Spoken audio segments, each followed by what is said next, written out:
Witch's Tale.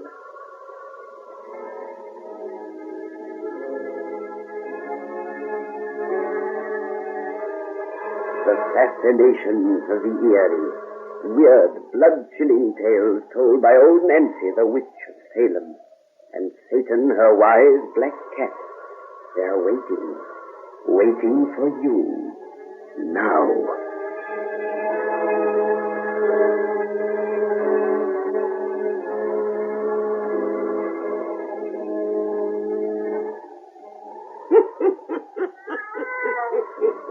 Another 22-year-old I be today. Yes, sir, 122-year-old. Well, Satan, tell everyone to douse their lights. That's it. We want lots of darkness when we tell our bedtime stories. Now, draw up to the fire and gaze into the embers. Gaze into 'em deep. And soon, with the light of the moon and the stars, you'll see a barren stretch of land where two roads meet in old Massachusetts state. 3 policemen stand a-talking there beside their motorcycle bikes, and soon you'll hear the story of the haunted Crossroads. The haunted Crossroads.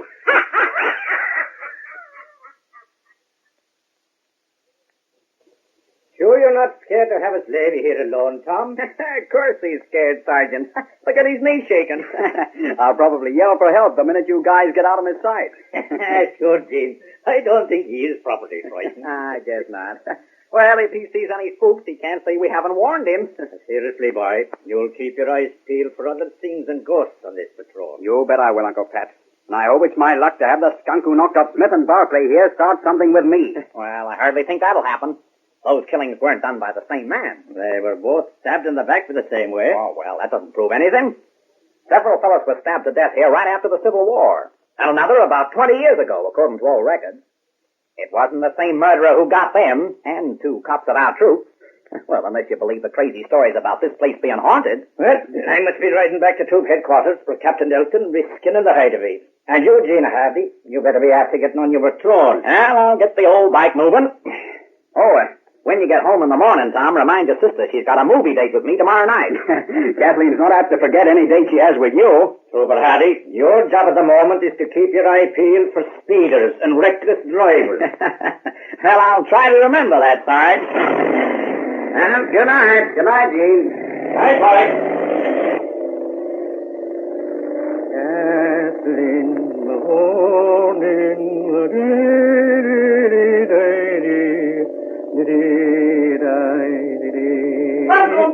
What the? Tom! I'm coming back, kid. Coming back. Gene!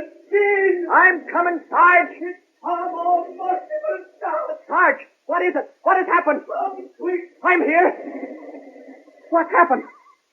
Tom! He's dead. He can't be dead. We just left him. I started right after you rode away. Then I heard him yelling, "Oh, merciful God, I raised that boy. He was like my own son." He's been stabbed in the back. Just as Smith was stabbed a week ago. And Barclay. Here at the same rotten crossroads. Now pull yourself together, Sarge. Oh, You know what I thought of, Tom. But we're cops. Listen, you were back here before I did. You must have seen I saw no more than you see now. Whoever did it got away. Take it easy. Got away. Take it easy. Tom wasn't alone here more than a minute. No one could have gotten to him across these open fields and then away again between the time I left and come back. Yet I saw no one but him and you. What was that? A woman's laugh. A woman's laugh. You hear it too? It sounded here, beside me. Right here beside it. At me very elbow. Yet no one's here. But we can see.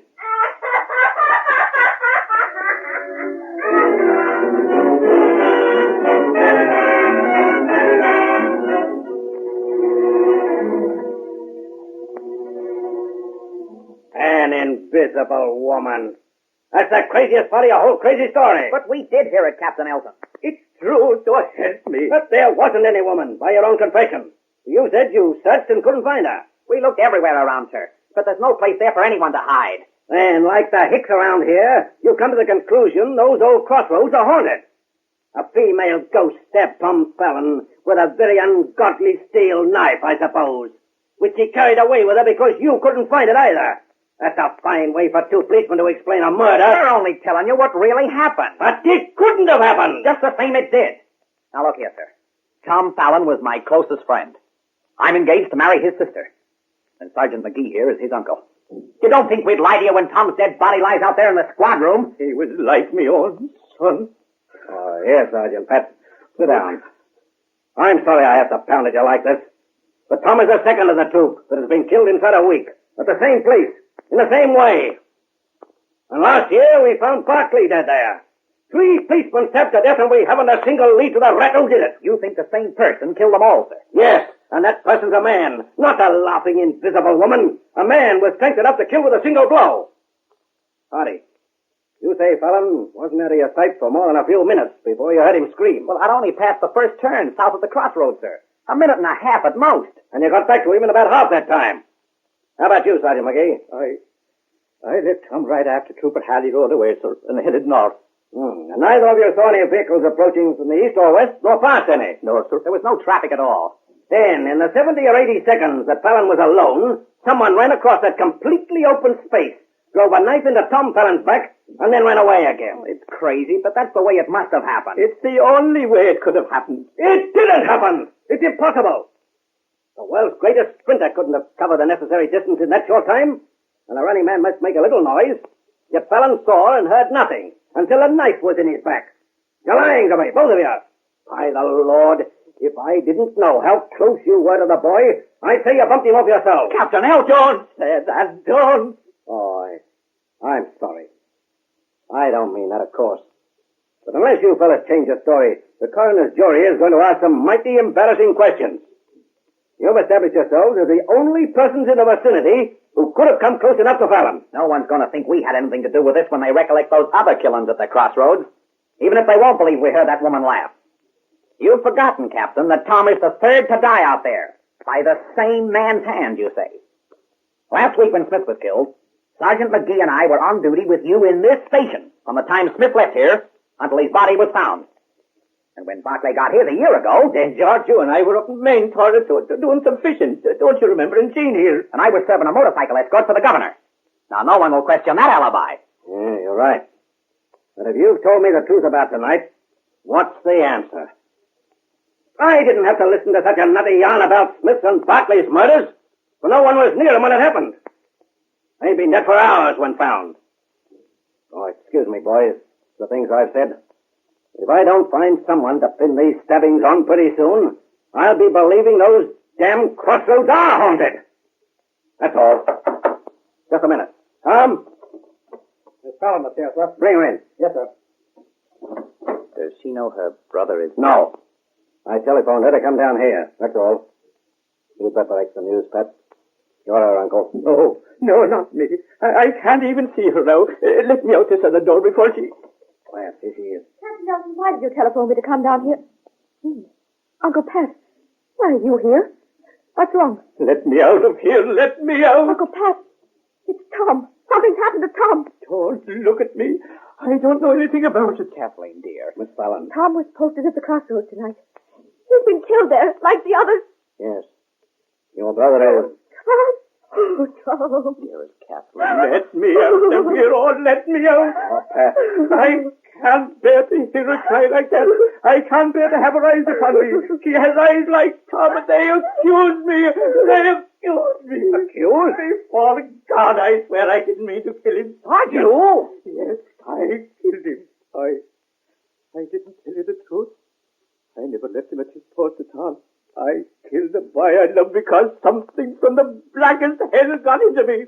I stabbed a knife into his back because I couldn't help myself. I was made to do it. No, I'll pay for what I've done. Don't let him get his gun! He shot himself. Uncle Pat. He's dead. Tom Fallon's murderer has just killed himself. He stabbed my brother. Oh, no, he couldn't. You heard what he said, Miss Fallon. But who killed Smith and Barclay? McGee couldn't have done that. No. Why did he say He couldn't help himself. That he was made to kill his nephew. And what was the meaning of that woman's laugh I heard?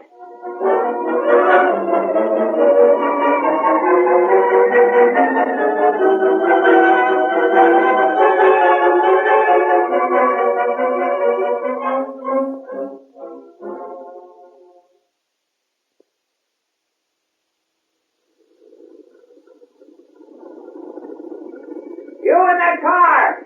Drive on, no stopping here! It's only me, Jean. Kathleen, You can put away your gun.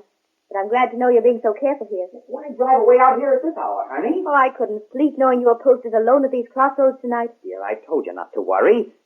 A trooper's been posted alone here every night for 3 weeks now, ever since poor Tom was killed. And nothing's happened. You think there's no danger here anymore, now that Uncle Pat's dead? Now, look, you mustn't stop thinking about him now. Well, it's rather difficult not to think about him. I'll never understand He why... was out of his mind. That's the only explanation. But what drove him out of his mind? What could have made him destroy someone he loved, as we know he loved Tom? And he said he was made to do it. I don't know. Jean, you're all I have left.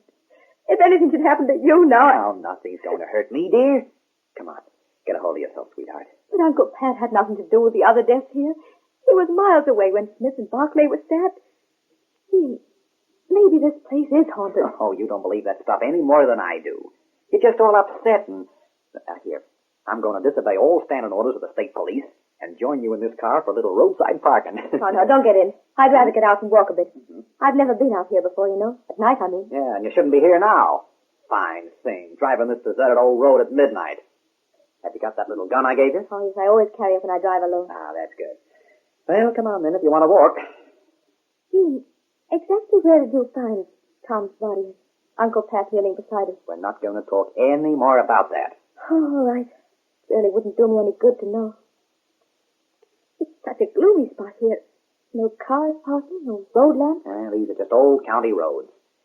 No state trooper had to patrol here regularly until after Frank Barclay was found stabbed here. Oh, Kathleen. I want to talk about it, Jean. I loved Uncle Pat. He was a good man, not a killer or a maniac. And I've got to find out what made him do the thing he did. Find out what made him say he couldn't help himself. Uncle Pat was in Maine when Frank Barclay was killed. Tell me about that. Well, all I know is that Barclay didn't report on schedule. When they found him, he'd been dead for several hours. And then Smith, just a week before Tom. Like Barclay, he'd been dead for a long time when found. But Uncle Pat couldn't have done it. Oh, he wasn't out of my sight, and that of a dozen others at any time that night. Well, after that, Captain Elton made this a fixed post. Oh, I can't understand it. Neither can anyone else. And 70 years ago, the papers say, a town constable was stabbed here, and another constable about the time when we were children. That makes 5. All policemen. It's screwy, all right. But you mustn't think about it anymore, dear. And look, don't worry about me. Look around here. There's nothing but open spaces, sand and grass, and 2 level, hard dirt roads. Why, there isn't a bush or stone big enough for a cat to hide behind, let alone a man with a knife. No one could come close to you here, except someone you knew and trusted. As Uncle Pat was trusted by Tom. As you trust me. That's enough nonsense now. Go home, go to bed, and sleep. Yes, and keep that little automatic of yours handy on the way. Night driving's no business for a woman. I wish you'd let me stay. Not a chance. You want me to lose my job? That's what happens to cops who entertain ladies during business hours. But it's so gloomy here. So silent and eerie. It looks like a haunted place. Oh, bunk. Here, give me a kiss and say goodnight. Oh, Jean, I can't lose you. You're not going to. I'm safer here than I'd be in a church. What was that? A woman laughing. That's what I heard the other night. Look there. A woman's in the road. She wasn't there a moment ago. I'll soon find out. Jean, come back here. Stay in the car, Kathleen. You in the black dress. I want to talk to you. No, don't follow her, Jean. Come back. Wait, I tell you, whoever you are. Don't walk away from me. I'm an officer of Don't the do law. anything. Don't do it. No. Oh, there's Hector, Jean. Keep away. She disappeared. She vanished as I watched her. Where did she go to? Come back here, Jean. Come back. Come back. I'm coming. What happened to that woman? Coming. Jean, what's happened to you? I've got to do it. Why do you stare at me like that? Got to do it. Got to do it. Why are you opening that pocket knife? I can't help myself. Can't help myself. You look as though you didn't know me. As though I'm someone you hate. Jean, I'm Kathleen. You love me. Kathleen. Love. Don't come any closer. Keep away. Kathleen. Love. You're done, Kathleen. Shoot me before I reach you. Shoot me. It's the only way to stop me, but I can't help myself. No. Just shoot me or I'll kill you with this knife. Oh, you're mad. Shoot! Shoot, I say, before I drive this knife into your back. Oh, may God forgive me. It's the only way. I've got to, Keith. I've got to. Oh, she's here beside me. The woman in black. Oh, keep away. Keep away. Keep away.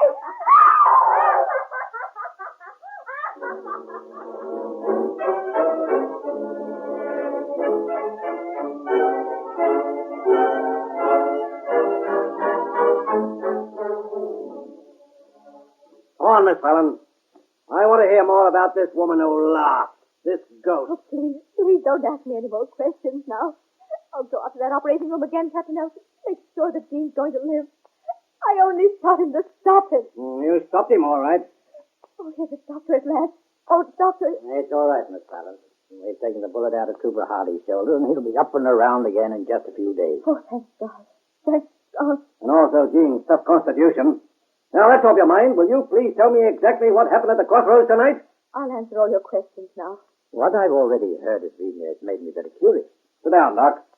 It's your office and your hospital. Go ahead, Miss Fallon. Let's hear all about that laughing, appearing, and disappearing woman. If I were you, Captain, I'd withhold my judgment a while. But Cooper Hardy has been babbling about the phantom woman under the ether. Under ether, people don't lie. He's been repeating over and over that he couldn't help himself. He couldn't. Somehow she made him want to kill me. But he loved me. That love was stronger than her power. He had time to warn me. So you obligingly shot him. Yes. Then the woman reappeared again. Just beside me. And she laughed. She laughed horribly. And then, as I looked at her, she just wasn't there. A woman dressed in black, you say? Yes. A dress all folds that might have been a shroud. And her face was like the dead, but with an awful purplish tinge as if she'd been strangled. And around her throat there was a heavy rope that dangled to the ground. Oh, God, I'll see her till the day I die. I don't believe in ghosts. You just shot one of my troopers. I don't care if you were engaged to marry him. I don't... That's enough, Captain. Oh, what? I'm boss inside the walls of this hospital, and this girl is in no physical condition to stand your third degree. Besides, I think she's telling the truth. The truth? Why not? We can't call a thing a lie simply because we don't understand it. And have you any better explanation than we've heard for the tragedy at those old crossroads? You don't think anything supernatural? I think something that has lived beyond the span of ordinary human life is responsible. Remember those almost forgotten cases the newspapers have searched out? The man who was stabbed there in 1865? That other chap in the early 1900s? One of the reporters told me they'd discovered several more crossroads stabbings in the records. A peace officer was killed there in Andy Jackson's time. And a member of the watch was stabbed when Washington was president. Oh, policeman. By Jove. I hadn't thought of it just in that light. Miss Fallon, you say the phantom woman had a rope round her neck? Yes, a thick rope tied with a heavy knot. A hangman's rope.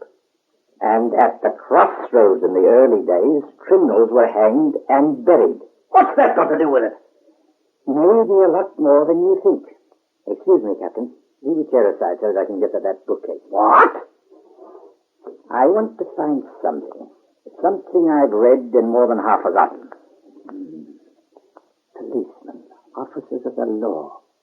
They've been the only ones to die at those crossroads where a gallows tree once stood. Oh, that's a coincidence. But you must admit a strange coincidence. Here's the book. An old history of this county. History? Here it is. I knew I read it somewhere. Look. What is it, Doctor? I'll read it to you. Listen.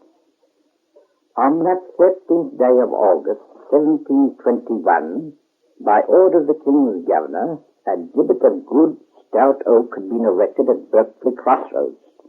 That's the old name of our place, Captain Elton. Go on reading. And there the criminal, Goody Fairfax, was taken, still protesting her innocence of the foul crimes that the jury had here.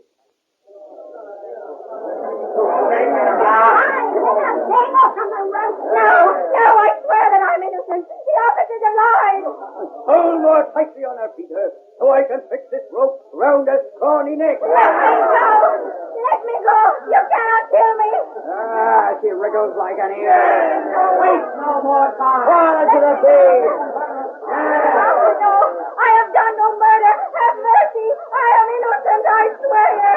Hey, you've had a fair trial, Dame, and been found guilty. Then soon be your crime you'll be buried in the soil of infamy, here beneath this gallows tree. Nay, nay! Hey!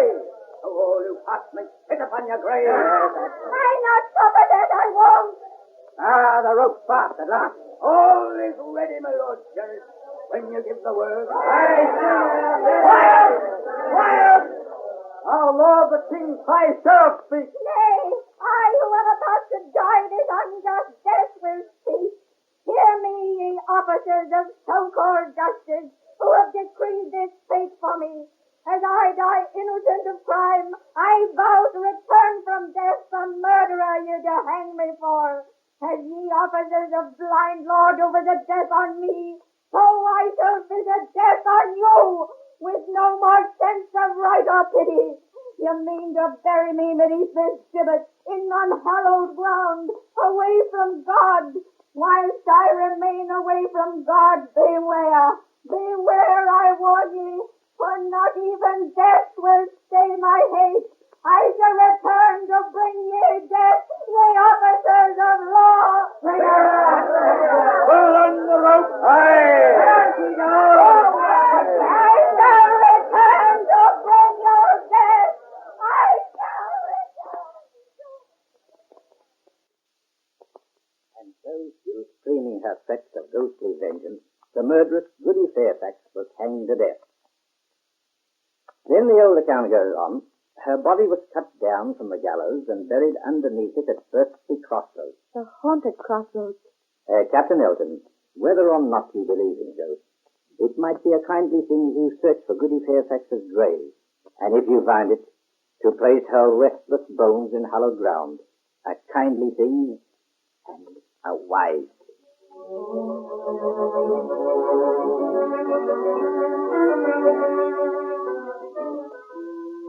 I haven't got over it yet. There were human bones, a woman's bones, buried beneath those crossroads. I knew you'd find them if you only persisted in the search. Yeah, he persisted, all right, making us troopers do the digging with me on double shift. Fine way to treat a man only a week out of hospital. And a newly married man. Oh, I thought that was a good way for you to earn your sergeant's stripe. Sergeant Stripe? Yeah, here's your warrant. Captain Elton. I had to make you two crazy ghosts here some kind of a wedding present, and this didn't cost me anything. Oh, how can we ever thank you? Be happy. And Kathleen, let that first shot you had at your husband be the last.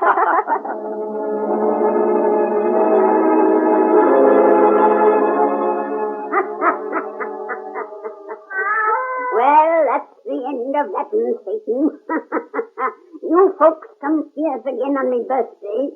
We'll have another cheerful yarn to sing ye.